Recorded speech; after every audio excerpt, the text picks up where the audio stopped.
Welcome to our piano debut video training course. In the last video, we covered pages 35 to 39, piano practice strategies. In this video, we will cover pages 40 to 45, the fundamentals of reading music. Music is written on a staff with 5 lines and 4 spaces. Some notes are written on lines, some notes are written in the spaces. The treble staff is for notes above middle C. The bass staff is for notes below middle C. The grand staff is where the treble and bass staff are combined together with a brace. Here are some of the most used music symbols and Italian terminology in piano pieces. Pianissimo means to play very soft. Piano means to play softly. Mezzo piano means to play moderately soft. Mezzo forte means to play moderately loud. Crescendo means to play gradually becoming louder. Accent means to play the note louder or emphasize the note. Repeat means to repeat from the beginning. Forte means to play loud. Fortissimo means to play very loud. Sforzando means to play a strong accent on the note or chord. Fermata or pause means to hold the note longer than its value. Decrescendo means to gradually become softer. Arpeggiated chord means to play the notes one after another from the lowest note to the highest note, spreading it out. When there are 2 repeat signs, it means to repeat between the dots. Our accidentals include sharps, flats, and naturals. A sharp raises the note 1 semitone, a flat lowers the note 1 semitone, a natural cancels the sharp or flat. A time signature tells us how many beats there are in a bar. The top number shows us how many beats there are in the bar. The bottom number shows us which note gets 1 beat. The 2 clefs we have in music are treble clef, which means to use the right hand, and the bass clef, which means to use the left hand. We have white keys and black keys on the piano. Each black key has 2 names to it. An A sharp is also a B flat. C sharp is the same as D flat. D sharp is the same as E flat. F sharp is the same as G flat. And G sharp is the same as A flat. When we learn a new music piece, there's a few things we need to look at before we start playing. The brace combines the treble and bass staff together. The key signature tells us which notes in the piece will need to be flat or sharped. The time signature tells us how many beats are there in each bar. The bar lines are there to divide the music equally into bars. Ledger lines are extra lines used above or below the stave. The notes have different note values. There will be quarter notes, whole notes, half notes. So all these need to be observed before we start playing the piece. It's important to remember the note values and rest values as well as the 2 different names for each. It's also very important to learn how to read the notes on the page. There's acronyms that you can use to help you learn the treble notes and the bass notes. It's important to learn the note values and see how it is all interrelated. This will help you understand how to play a piece of music that changes from crotchets to semiquavers to demi-semiquavers, and so on. Rests are signs of silence and are very important. When there is a rest, you don't need to play anything for the value of the rest. Imagine an orchestra or band where some members follow the value of the rest carefully and some members don't. Each member comes in at a different time after a rest. How would this sound? It would be a messy disaster. Do not skip the rests when practicing. We must learn to rest for the full value. When we don't play the rests correctly, it's like playing the wrong note on the piano. It's a serious mistake that students may not understand.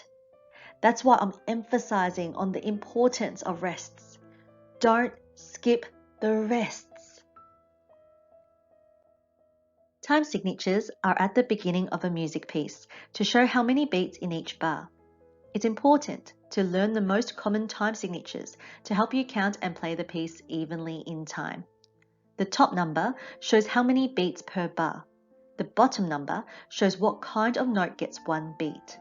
For example, 2/4 time, the top number means there are 2 beats in a bar, and the bottom number means each beat is a quarter note. A quarter note is a crotchet beat, so 2/4 time means 2 crotchet beats in a bar. 3/4 time means 3 crotchet beats in a bar. 4/4 time means 4 crotchet beats in a bar. Another example, 6/8 time. The top number means there are 6 beats in a bar, and the bottom number means each beat is an eighth note.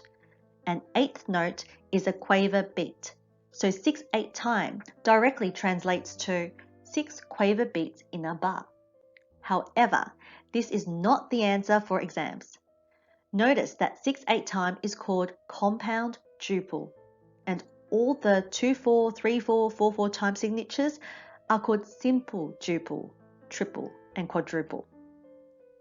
Simple time means undotted straight beats. Compound time are dotted beats.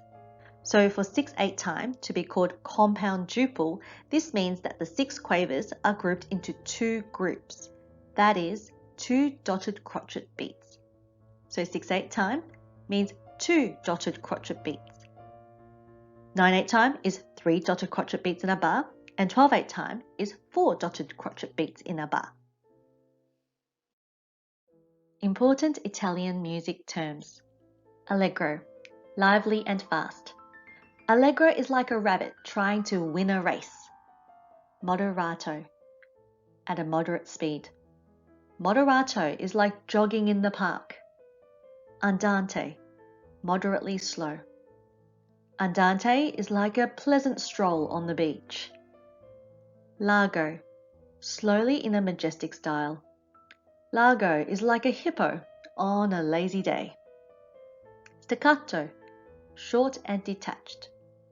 Staccato is like a frog, quickly jumping from one lily pad to the next. Legato, smoothly and well connected. Legato is like a sailboat, coasting smoothly along the water. Ritardando means gradually slowing down. Ritardando is like when you slowly come to a stop at a red light. Major and relative harmonic minor key signatures. The major and minor keys with the same key signature are said to be relative major and minor keys. To find the relative minor of any major scale, count down 3 semitones using 3-letter names. To find the relative major of any minor scale, count up 3 semitones using 3-letter names. For example, the relative minor of C major is A harmonic minor. From the C note, we count down 3 semitones, B, B flat, A. Another example, the relative minor of G major is E harmonic minor. From the G note, we count down 3 semitones, G flat, F, E. Now let's work out the relative majors. The relative major of E harmonic minor is G major. From the E note, we count up 3 semitones, F, F sharp, G. Another example, the relative major of D harmonic minor is F major. From the D note, we count up 3 semitones, D sharp, E, F. When working out the relative major and minor scales, it's easier to work it out using the piano. Here are all the key signatures you will need to learn in order to play any music piece in the world. In the next video, we will cover pages 46 to 48, Piano Performance Technique. Our series of piano books are a collection of teaching methods and strategies I've developed for students over 20 years of teaching and performing. Our 3 books are suitable for beginner piano students who are interested in learning for leisure or exams online. Book 1 is an easy-to-follow piano method book. Book 2 is a guide to mastering piano technique. Book 3, Piano Debut, is the guide to preparing for solo performances, duet, exams, and group performances.